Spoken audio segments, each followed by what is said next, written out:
I want to help others. I want to go into the public sector. I want to be doing something creative. Does your mind go blank when you know that you need a career change and you're thinking about what that next step is? Sometimes while you do have a firm grasp of the kind of work that you want to be doing, or the industry that you want to be in, or the company that you might want to work for, but the idea is vague and difficult to create action steps for. When I was working in the corporate world, and this was one of the first jobs I had after graduation from college, after my PhD, I was in the corporate world.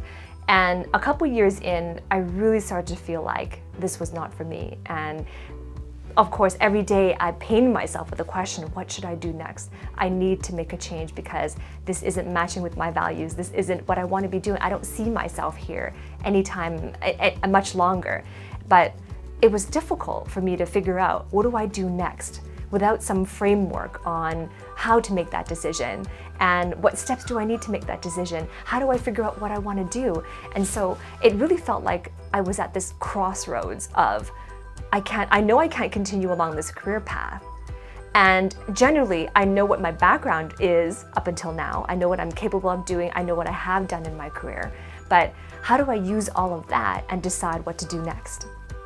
If you feel stuck at a level where things feel vague and too general, there are 5 simple things that you can do to get more clarity on the next step of your career.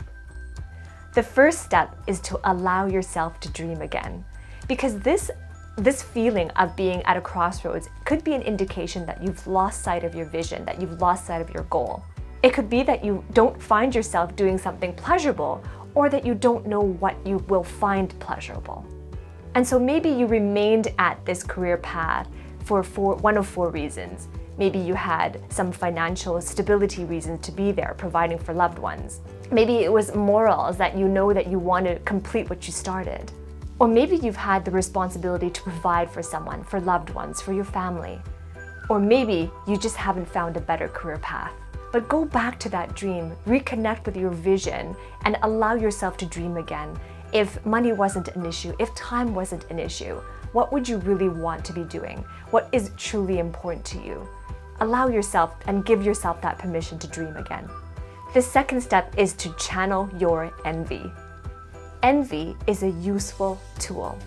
It points to the idea that someone else is enjoying something in their life that you perceive is missing in your life. It reveals areas that are important to you. Think back to the relationships that you have in your life, to the people around you, family, friends, extended family, friends of friends. Where did you meet someone where, when you heard about their career journey, when you heard about the things that they were involved in, the contributions they're making, and at that point you felt a little bit of envy, you felt a little bit of jealousy? Who were they? What were they doing? What is it about their life? What is it about what they're doing that you feel is missing in yours?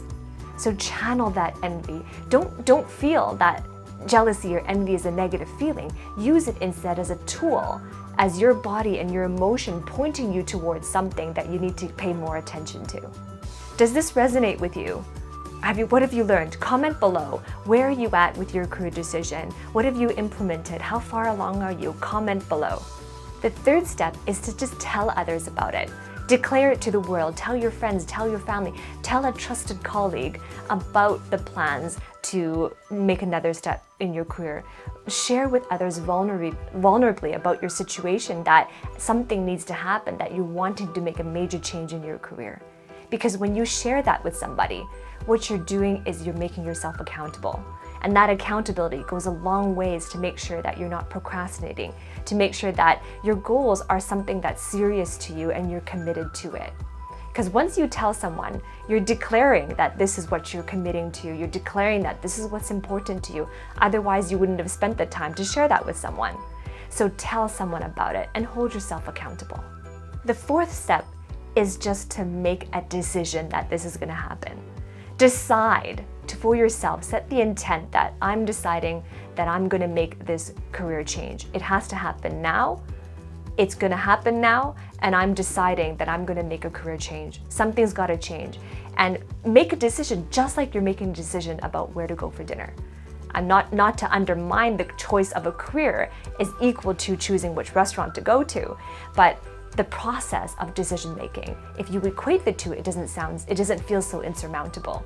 So just decide and make a decision that this is time for my career change. And finally, the fifth point is to plan out your first year and reverse engineer to today. So plan out that first year of a career change. Once you've made a decision that you're going to change your career, then the first year is mission critical.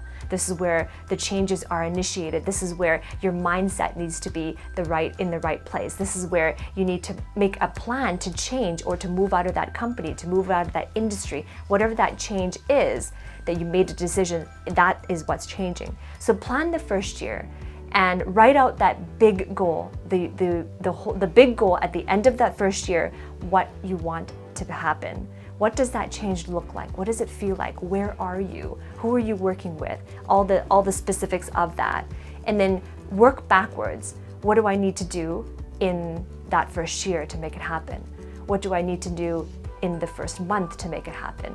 What do I need to do this first week to make it happen? And then what do I need to do today to make it happen?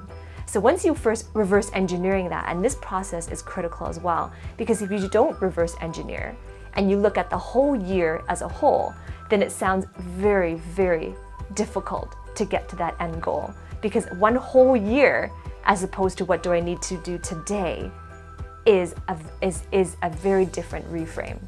So thinking about, it's very difficult for you to think about, what do I need to do this year to make that change happen? But it's easier to say, what do I need to do today? And every small step will lead to huge actions towards the end of the year. And by the end of the year, 365 action steps later, you will have a career change.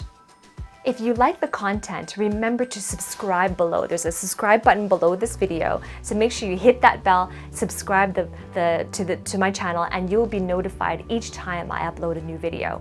New videos are uploaded every week, twice a week, and I look forward to hanging out with you in my next video.